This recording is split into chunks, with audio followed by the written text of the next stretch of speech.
Hello students, welcome back to our channel. तो आज हम इस लेक्चर में बात करेंगे मोनो हाइब्रिड क्रॉस और inheritance of one gene, right? So before starting the video, I would like to tell you that please do like, share, comment and subscribe my channel and don't forget to click the bell button for more updates. Okay? So let's start. देखो, Mendel ने monohybrid cross करने के लिए उन्होंने P plant को choose किए थे और इस क्रॉसिंग को उन्होंने मोनोहाइब्रिड क्रॉस क्यों नाम दिए थे?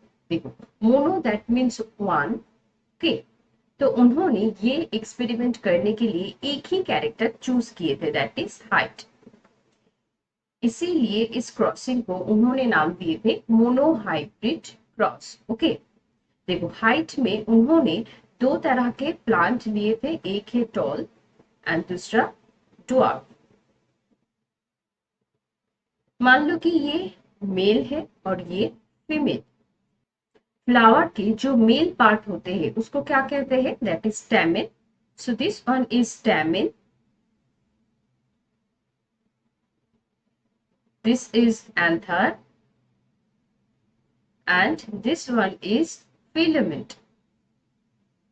ओके, और फ्लावर में जो फीमेल पार्ट होते हैं वो क्या है?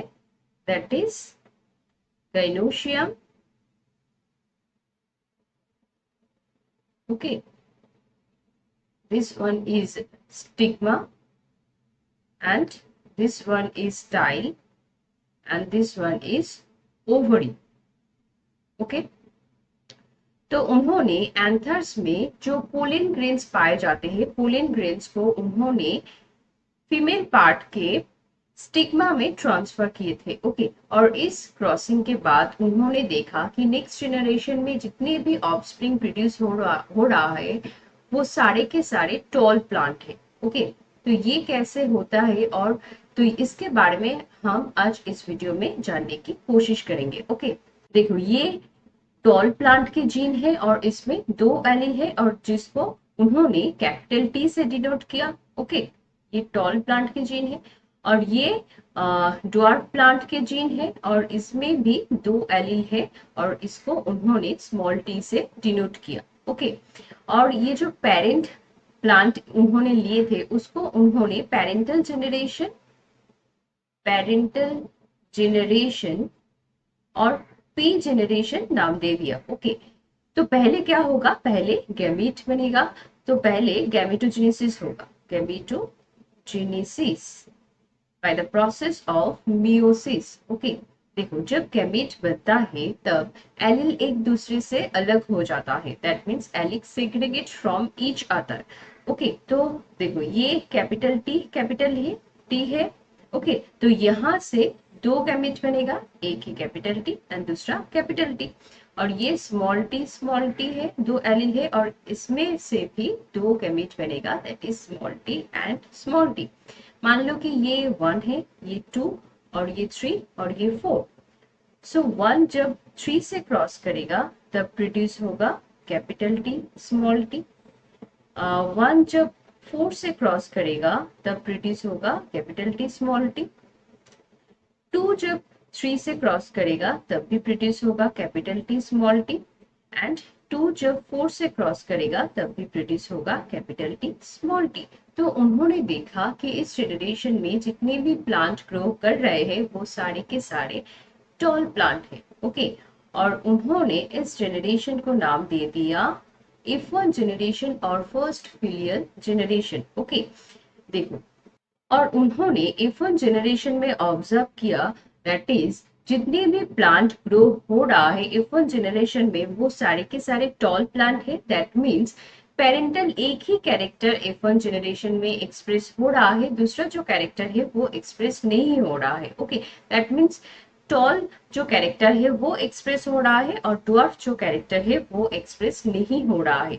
तो यहां से उन्होंने डोमिनेंस के बारे में कहा, डोमिनेंस। ओके, तो वो क्या है? देखो, जो कैरेक्टर दूसरे कैरेक्टर को एक्सप्रेस होने नहीं दे रहा है उस कैरेक्टर को उन्होंने कहा डोमिनेंट कैरेक्टर और डोमिनेंट फैक्टर, और उसको उन्होंने कैपिटल लेटर से डिनोट किया। तो यहाँ पर कैपिटल टी हो गया डोमिनेंट और जो कैरेक्टर सप्रेस हो रहा है, अपने आप को एक्सप्रेस नहीं कर पा रहा है F1 जनरेशन में, उस कैरेक्टर को उन्होंने कह दिया रिसेसिव कैरेक्टर और रिसेसिव फैक्टर।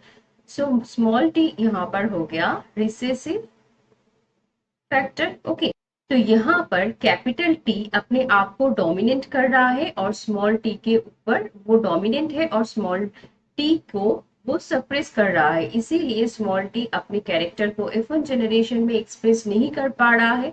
ओके, तो इसीलिए कैपिटल टी हो गया डोमिनेंट फैक्टर और स्मॉल टी हो गया रिसेसिव फैक्टर। ओके, और उसके बाद उन्होंने क्या किया, देखो यहाँ पर एक ही गैमेट लेकर दिखाया गया है।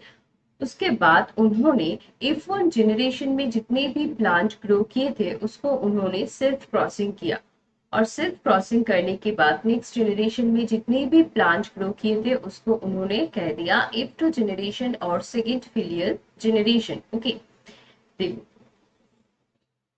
ये एक ग्राफिकल रिप्रेजेंटेशन है जिसको पुनेट स्क्वायर कहते हैं, पुनेट स्क्वायर। ओके, इसको पुनेट स्क्वायर क्यों कहते हैं, because of the scientist Reginald C Punnett. Okay, इन्होंने इस स्क्वायर को डिस्कवर किए थे, इसीलिए इस स्क्वायर को पुनेट स्क्वायर कहा जाता है। देखो यहाँ पर जो अपर रो है वहां पर उन्होंने capital T and small T को रखा, एंड जो लेफ्ट कलम है वहां पर उन्होंने capital T and small T को रखा।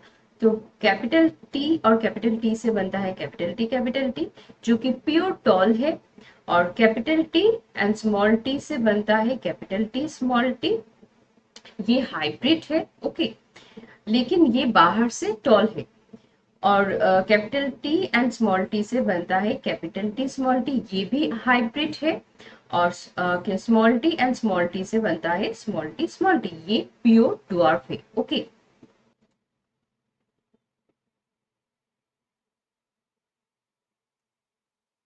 तो यहां से उन्होंने देखा कि F2 जनरेशन में एक प्योर टॉल ग्रो हो रहा है। ओके, दो हाइब्रिड ग्रो हो रहा है, एंड एक प्योर ड्वार्फ प्लांट ग्रो हो रहा है। दैट मीन्स F2 जनरेशन में ड्वार्फ प्लांट अपना कैरेक्टर एक्सप्रेस कर पा रहा है। ओके, लेकिन बाहर से जब उन्होंने देखा तो बाहर से ये तीनों प्लांट टॉल दिख रहा है। ओके, और एक ड्वार्फ प्लांट उन्होंने देखा।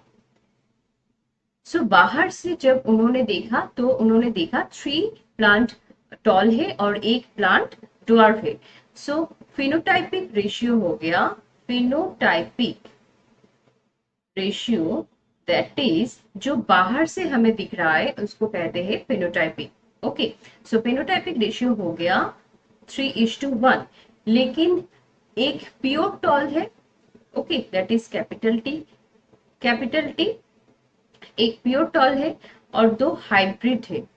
दैट मीन्स इसके भीतर जो ड्वार्फ कैरेक्टर है वो सप्रेस हो रहा है, और जो टॉल कैरेक्टर है वो डोमिनेंट होकर अपने आप को एक्सप्रेस कर रहा है। ओके, सो जो हाइब्रिड बना है वो 2 है। ओके, और जो प्योर ड्वार्फ है वो 1 है। सो जीनोटाइपिक रेशियो हो गया, जीनोटाइपिक रेशियो हो गया 1:2:1। ओके, तो मेंडल ने मोनोहाइब्रिड क्रॉस करने के बाद उन्होंने देखा कि F2 जनरेशन में जितने भी प्लांट ग्रो हो रहा है वो सारे के सारे पेरेंट प्लांट के एकदम आइडेंटिकल है। दैट मीन्स यहाँ पर कोई भी ब्लेंडिंग नहीं हुआ है, इधर टॉल ग्रो हो रहा है और इधर ड्वार्फ ग्रो हो रहा है, कोई भी इंटरमीडिएट हाइट नहीं ग्रो हो रहा है। ओके, तो ये था मेंडल का monohybrid cross. So I hope आप लोगों को समझ में आया होगा। तो मिलते हैं नेक्स्ट वीडियो में। Thank you.